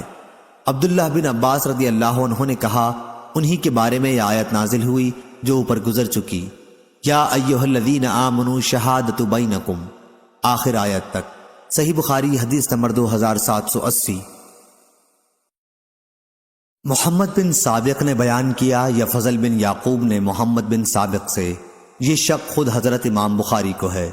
کہا، ہم سے شیبان بن عبد الرحمن ابو معاویہ نے بیان کیا، ان سے فراس بن یحییٰ نے بیان کیا، ان سے شعبی نے بیان کیا اور ان سے جابر بن عبداللہ انصاری رضی اللہ عنہ نے بیان کیا کہ ان کے والد عبداللہ رضی اللہ عنہ احد کی لڑائی میں شہید ہو گئے تھے، اپنے پیچھے 6 لڑکیاں چھوڑی تھیں اور قرض بھی۔ جب کھجور کے پھل توڑنے کا وقت آیا تو میں رسول اللہ صلی اللہ علیہ وسلم کی خدمت میں حاضر ہوا اور عرض کیا، یا رسول اللہ، آپ کو یہ معلوم ہی ہے کہ میرے والد ماجد احد کی لڑائی میں شہید ہو چکے ہیں اور بہت زیادہ قرض چھوڑ گئے ہیں۔ میں چاہتا تھا کہ قرض خواہ آپ کو دیکھ لیں تاکہ قرض میں کچھ رعایت کر دیں، لیکن وہ یہودی تھے اور وہ نہیں مانے۔ اس لیے رسول اللہ صلی اللہ علیہ وسلم نے فرمایا، کہ جاؤ اور کھلیان میں ہر قسم کی کھجور الگ الگ کر لو۔ جب میں نے ایسا ہی کر لیا تو آن حضرت صلی اللہ علیہ وسلم کو بلایا۔ قرض خواہوں نے آن حضرت صلی اللہ علیہ وسلم کو دیکھ کر اور زیادہ سختی شروع کر دی تھی۔ آن حضرت صلی اللہ علیہ وسلم نے جب یہ طرز عمل ملاحظہ فرمایا تو سب سے بڑے کھجور کے ڈھیر کے گرد آپ نے 3 چکر لگائے اور وہیں بیٹھ گئے۔ پھر فرمایا کہ اپنے قرض خواہوں کو بلاؤ۔ آپ نے ناپ ناپ کر دینا شروع کیا اور واللہ میرے والد کی تمام امانت ادا کر دی۔ اللہ گواہ ہے کہ میں اتنے پر راضی تھا کہ اللہ تعالیٰ میرے والد کا تمام قرض ادا کر دے اور میں اپنی بہنوں کے لیے ایک کھجور بھی اس میں سے نہ لے جاؤں۔ لیکن ہوا یہ کہ ڈھیر کے ڈھیر بچ رہے اور میں نے دیکھا کہ رسول اللہ صلی اللہ علیہ وسلم جس ڈھیر پر بیٹھے ہوئے تھے اس میں سے تو ایک کھجور بھی نہیں دی گئی تھی۔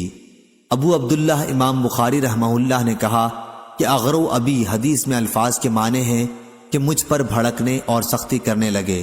اس معنی میں قرآن مجید کی آیت فَأَغْرَيْنَا بَيْنَهُمُ الْعَدَاوَةَ وَالْبَغْضَاءَ میں فاغرینہ ہے۔ صحیح بخاری حدیث نمبر 2781۔ مالک بن مغول نے بیان کیا، کہا کہ میں نے ولید بن عیزار سے سنا، ان سے سعید بن عیاس ابو عمرو شیبانی نے بیان کیا اور ان سے عبداللہ بن مسعود رضی اللہ عنہ نے کہا کہ میں نے رسول اللہ صلی اللہ علیہ وسلم سے پوچھا کہ دین کے کاموں میں کون سا عمل افضل ہے؟ آپ صلی اللہ علیہ وسلم نے فرمایا کہ وقت پر نماز پڑھنا۔ میں نے پوچھا اس کے بعد؟ آپ صلی اللہ علیہ وسلم نے فرمایا والدین کے ساتھ نیک سلوک کرنا۔ میں نے پوچھا اور اس کے بعد؟ آپ نے فرمایا کہ اللہ کے راستے میں جہاد کرنا۔ پھر میں نے آپ سے زیادہ سوالات نہیں کیے ورنہ آپ اسی طرح ان کے جوابات عنایت فرماتے۔ صحیح بخاری حدیث نمبر 2782۔ منصور بن معتمر نے بیان کیا مجاہد سے، انہوں نے طاؤس سے اور ان سے ابن عباس رضی اللہ عنہ نے بیان کیا کہ رسول اللہ صلی اللہ علیہ وسلم نے فرمایا فتح مکہ کے بعد اب ہجرت فرض نہیں رہی، البتہ جہاد اور نیت بخیر کرنا اب بھی باقی ہیں، اور جب تمہیں جہاد کے لیے بلایا جائے تو نکل کھڑے ہوا کرو۔ صحیح بخاری حدیث نمبر 2783۔ خالد بن عبداللہ نے بیان کیا، کہا ہم سے حبیب بن ابی عمرہ نے بیان کیا عائشہ بنت طلحہ سے اور ان سے عائشہ رضی اللہ عنہا ام المومنین نے کہ انہوں نے پوچھا یا رسول اللہ صلی اللہ علیہ وسلم ہم سمجھتے ہیں کہ جہاد افضل اعمال میں سے ہے، پھر ہم عورتیں بھی کیوں نہ جہاد کریں؟ آپ نے فرمایا لیکن سب سے افضل جہاد مقبول حج ہے جس میں گناہ نہ ہو۔ صحیح بخاری حدیث نمبر 2784۔ زکوان نے بیان کیا اور ان سے ابو ہریرہ رضی اللہ عنہ نے بیان کیا کہ ایک صاحب نام نامعلوم رسول اللہ صلی اللہ علیہ وسلم کی خدمت میں آئے اور عرض کیا کہ مجھے کوئی ایسا عمل بتا دیجئے جو ثواب میں جہاد کے برابر ہو۔ حضور اکرم صلی اللہ علیہ وسلم نے فرمایا ایسا کوئی عمل میں نہیں پاتا۔ پھر آپ نے فرمایا کیا تم اتنا کر سکتے ہو کہ جب مجاہد جہاد کے لیے نکلے تو تم اپنی مسجد میں آ کر برابر نماز پڑھنی شروع کر دو اور نماز پڑھتے رہو اور درمیان میں کوئی سستی اور کاہلی تمہیں محسوس نہ ہو، اسی طرح روزے رکھنے لگو اور کوئی دن بغیر روزے کے نہ گزرے۔ ان صحاب نے عرض کیا بھلا ایسا کون کر سکتا ہے؟ ابو ہریرہ رضی اللہ عنہ نے فرمایا کہ مجاہد کا گھوڑا جب رسی میں بندھا ہوا زمین پر پاؤں مارتا ہے تو اس پر بھی اس کے لیے نیکیاں لکھی جاتی ہیں۔ صحیح بخاری حدیث نمبر 2785۔ عطا بن یزید لیثی نے کہا اور ان سے ابو سعید خدری رضی اللہ عنہ نے بیان کیا کہ عرض کیا یا رسول اللہ صلی اللہ علیہ وسلم کون شخص سب سے افضل ہے؟ آپ صلی اللہ علیہ وسلم نے فرمایا وہ مومن جو اللہ کے راستے میں اپنی جان اور مال سے جہاد کرے۔ صحابہ رضی اللہ عنہم نے پوچھا اور اس کے بعد کون؟ فرمایا وہ مومن جو پہاڑ کی کسی گھاٹی میں رہنا اختیار کرے، اللہ تعالیٰ کا خوف رکھتا ہو اور لوگوں کو چھوڑ کر اپنی برائی سے ان کو محفوظ رکھے۔ صحیح بخاری حدیث نمبر 2786۔ سعید بن مسیب نے خبر دی اور ان سے ابو ہریرہ رضی اللہ عنہ نے بیان کیا کہ میں نے رسول اللہ صلی اللہ علیہ وسلم سے سنا، آپ صلی اللہ علیہ وسلم فرما رہے تھے کہ اللہ کے راستے میں جہاد کرنے والے کی مثال، اور اللہ تعالیٰ اس شخص کو خوب جانتا ہے جو خلوص دل کے ساتھ صرف اللہ کی رضا کے لیے اللہ کے راستے میں جہاد کرتا ہے، اس شخص کی سی ہے جو رات میں برابر نماز پڑھتا رہے اور دن میں برابر روزے رکھتا رہے۔ اور اللہ تعالیٰ نے اپنے راستے میں جہاد کرنے والے کے لیے اس کی ذمہ داری لے لی ہے کہ اگر اسے شہادت دے گا تو اسے بے حساب و کتاب جنت میں داخل کرے گا، یا پھر زندہ و سلامت گھر، ثواب اور مال غنیمت کے ساتھ واپس کرے گا۔ صحیح بخاری حدیث نمبر 2787۔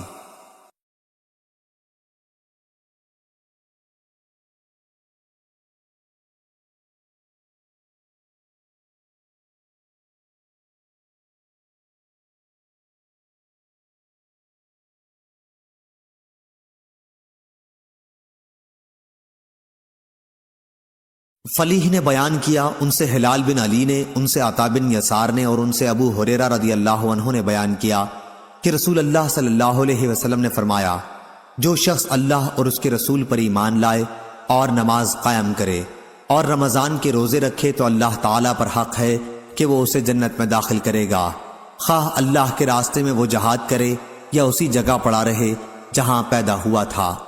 صحابہ نے عرض کیا، یا رسول اللہ صلی اللہ علیہ وسلم، کیا ہم لوگوں کو اس کی بشارت نہ دے دیں؟ آپ نے فرمایا کہ جنت میں 100 درجے ہیں جو اللہ تعالیٰ نے اپنے راستے میں جہاد کرنے والوں کے لیے تیار کیے ہیں، ان کے 2 درجوں میں اتنا فاصلہ ہے جتنا آسمان و زمین میں ہے، اس لیے جب اللہ تعالیٰ سے مانگنا ہو تو فردوس مانگو، کیونکہ وہ جنت کا سب سے درمیانی درجہ ہے اور جنت کے سب سے بلند درجے پر ہے۔ یحییٰ بن صالح نے کہا کہ میں سمجھتا ہوں یوں کہا کہ اس کے اوپر پروردگار کا عرش ہے اور وہیں سے جنت کی نہریں نکلتی ہیں۔ محمد بن فلیح نے اپنے والد سے وفوقہ عرش الرحمن ہی کی روایت کی ہے۔ صحیح بخاری حدیث نمبر 2790۔ موسیٰ بن اسماعیل نے بیان کیا، کہا ہم سے جریر نے، کہا ہم سے ابو رجا نے، ان سے سمرہ بن جندب رضی اللہ عنہ نے کہ نبی کریم صلی اللہ علیہ وسلم نے فرمایا، میں نے رات میں 2 آدمی دیکھے جو میرے پاس آئے، پھر وہ مجھے لے کر ایک درخت پر چڑھے اور اس کے بعد مجھے ایک ایسے مکان میں لے گئے جو نہایت خوبصورت اور بڑا پاکیزہ تھا، ایسا خوبصورت مکان میں نے کبھی نہیں دیکھا تھا۔ ان دونوں نے کہا کہ یہ گھر شہیدوں کا ہے۔ صحیح بخاری حدیث نمبر 2791۔ وہیب بن خالد نے فضل جہاد میں بیان کیا، کہا ہم سے حمید طویل نے اور ان سے انس بن مالک رضی اللہ عنہ نے کہ نبی کریم صلی اللہ علیہ وسلم نے فرمایا، اللہ کے راستے میں گزرنے والی ایک صبح یا ایک شام دنیا سے اور جو کچھ دنیا میں ہے سب سے بہتر ہے۔ صحیح بخاری حدیث نمبر 2792۔ محمد بن فلیح نے بیان کیا، انہوں نے کہا مجھ سے میرے والد نے بیان کیا، ہلال بن علی سے، ان سے عبد الرحمن بن ابی نمرہ نے، ان سے ابو ہریرہ رضی اللہ عنہ نے کہ نبی کریم صلی اللہ علیہ وسلم نے فرمایا، جنت میں ایک کمان ہاتھ جگہ دنیا کی ان تمام چیزوں سے بہتر ہے جن پر سورج طلوع اور غروب ہوتا ہے۔ اور آپ صلی اللہ علیہ وسلم نے فرمایا، اللہ کے راستے میں ایک صبح یا ایک شام چلنا ان سب چیزوں سے بہتر ہے جن پر سورج طلوع اور غروب ہوتا ہے۔ صحیح بخاری حدیث نمبر 2793۔ سفیان نے بیان کیا، انہوں نے ابو حازم سے اور ان سے سہل بن سعد رضی اللہ عنہ نے کہ رسول اللہ صلی اللہ علیہ وسلم نے فرمایا، اللہ کے راستے میں گزرنے والی ایک صبح و شام دنیا اور جو کچھ دنیا میں ہے سب سے بڑھ کر ہے۔ صحیح بخاری حدیث نمبر 2794۔ حمید نے بیان کیا اور انہوں نے انس بن مالک رضی اللہ عنہ سے سنا کہ نبی کریم صلی اللہ علیہ وسلم نے فرمایا، کوئی بھی اللہ کا بندہ جو مر جائے اور اللہ کے پاس اس کی کچھ بھی نیکی جمع ہو، وہ پھر دنیا میں آنا پسند نہیں کرتا کہ اس کو ساری دنیا اور جو کچھ اس میں ہے سب کچھ مل جائے، مگر شہید پھر دنیا میں آنا چاہتا ہے کہ جب وہ اللہ تعالیٰ کے یہاں شہادت کی فضیلت کو دیکھے گا تو چاہے گا کہ دنیا میں دوبارہ آئے اور پھر قتل ہو اللہ تعالیٰ کے راستے میں۔ صحیح بخاری حدیث نمبر 2795۔ اور میں نے انس بن مالک رضی اللہ عنہ سے سنا، وہ نبی کریم صلی اللہ علیہ وسلم کے حوالے سے بیان کرتے تھے کہ اللہ کے راستے میں ایک صبح یا شام بھی گزار دینا دنیا اور جو کچھ اس میں ہے سب سے بہتر ہے، اور کسی کے لیے جنت میں ہاتھ جگہ بھی، یا راوی کو شبہ ہے، ایک قید جگہ، قید سے مراد کوڑا ہے، دنیا و مافیہا سے بہتر ہے۔ اور اگر جنت کی کوئی عورت زمین کی طرف جھانک بھی لے تو زمین و آسمان اپنی تمام وسعتوں کے ساتھ منور ہو جائیں، اور خوشبو سے معطر ہو جائیں۔ اس کے سر کا دوپٹہ بھی دنیا اور اس کی ساری چیزوں سے بڑھ کر ہے۔ صحیح بخاری حدیث نمبر 2796۔ ظاہری نے بیان کیا، انہیں سعید بن مسیب نے ان سے ابو ہریرہ رضی اللہ عنہ نے بیان کیا کہ میں نے رسول اللہ صلی اللہ علیہ وسلم سے سنا، آپ صلی اللہ علیہ وسلم فرما رہے تھے، اس ذات کی قسم جس کے ہاتھ میں میری جان ہے، اگر مسلمانوں کے دلوں میں اس سے رنج نہ ہوتا کہ میں ان کو چھوڑ کر جہاد کے لیے نکل جاؤں، اور مجھے خود اتنی سواریاں میسر نہیں ہیں کہ ان سب کو سوار کر کے اپنے ساتھ لے چلوں، تو میں کسی چھوٹے سے چھوٹے ایسے لشکر کے ساتھ جانے سے بھی نہ رکتا جو اللہ کے راستے میں غزوے کے لیے جا رہا ہوتا۔ اس ذات کی قسم جس کے ہاتھ میں میری جان ہے، میری تو آرزو ہے کہ میں اللہ کے راستے میں قتل کیا جاؤں، پھر زندہ کیا جاؤں، پھر قتل کیا جاؤں، اور پھر زندہ کیا جاؤں، پھر قتل کیا جاؤں، اور پھر زندہ کیا جاؤں، اور پھر قتل کر دیا جاؤں۔ صحیح بخاری حدیث نمبر 2797۔ یوسف بن یعقوب صفار نے بیان کیا، کہا ہم سے اسماعیل بن علیہ نے، ان سے ایوب نے، ان سے حمید بن ہلال نے، اور ان سے انس بن مالک رضی اللہ عنہ نے بیان کیا کہ رسول اللہ صلی اللہ علیہ وسلم نے خطبہ دیا۔ آپ نے فرمایا، فوج کا جھنڈا اب زید نے اپنے ہاتھ میں لیا اور وہ شہید کر دیے گئے، پھر جعفر نے لے لیا اور وہ بھی شہید کر دیے گئے، پھر عبداللہ بن رواحہ نے لے لیا اور وہ بھی شہید کر دیے گئے، اور اب کسی ہدایت کا انتظار کیے بغیر خالد بن ولید نے جھنڈا اپنے ہاتھ میں لے لیا اور ان کے ہاتھ پر اسلامی لشکر کو فتح ہوئی۔ آپ صلی اللہ علیہ وسلم نے فرمایا، اور ہمیں کوئی اس کی خوشی بھی نہیں تھی کہ یہ لوگ جو شہید ہو گئے ہیں ہمارے پاس زندہ رہتے، کیونکہ وہ بہت عیش و آرام میں چلے گئے ہیں۔